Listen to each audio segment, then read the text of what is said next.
नगर परिषद आणि नगरपंचायत निवडणुकांच्या निकालाआधी राजकारण चांगलंच तापलं। ईव्हीएमच्या सुरक्षेवरून आरोप प्रत्यारोपांची मालिका सुरू आहे। ईव्हीएम सुरक्षित नसल्याचा दावा आता विरोधकांनी केलाय।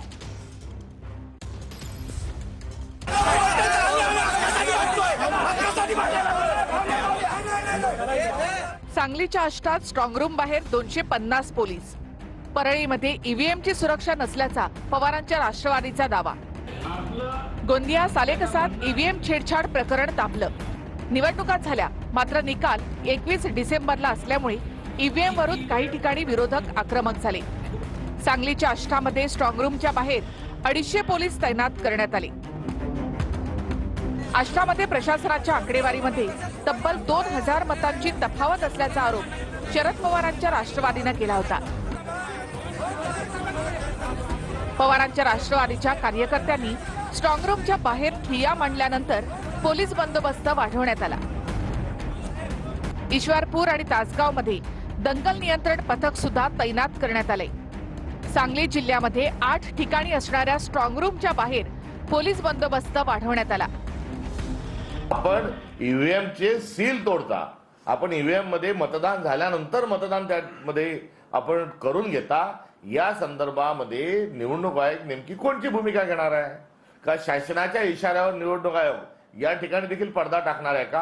हा एक फार मोठा गंभीर प्रश्न निर्माण झाला आहे।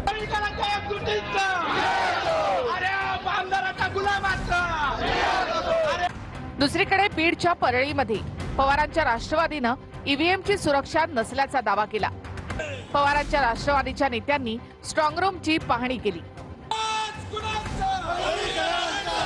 पवारांच्या राष्ट्रवादीचे दीपक देशमुख यांनी प्रशासनावर विश्वास नसल्याचं म्हटलं। तिकडे गोंदियामध्ये सालेकसा ईव्हीएम छेडछाड प्रकरणात निवडणूक अधिकाऱ्याला पदमुक्त करण्यात आलं।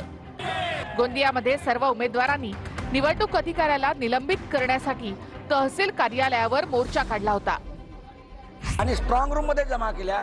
त्यामुळे ज्या पेट्या पंचासमक्ष सील झालेल्या होत्या त्यांना न बोलवता त्यांच्या अनुपस्थितीत आपल्याला मतपेटी उघडण्याचे अधिकार कुणी दिलेले आहे? विरोधकांनी सुद्धा आता हा निकाल लांबणीवर टाकल्यावरून सरकारवर आरोप केले आहेत। हे पळवाट आहे आणि सरकारने बाजू का मांडली नाही, तर त्यांना ईव्हीएम मध्ये गडबड करायची आहे, म्हणूनच त्यांनी 20 दिवसाचा कालावधी घेतलेला आहे। आता यांच्या शेंबूड पुसण्यामध्ये वेळ जातो एवढा या काँग्रेसवाल्यांचा, या महाविकास आघाडीवाल्यांचा, म्हणून तर लोकांच्या समोर हे लोक शून्य होत चालले आहेत ना।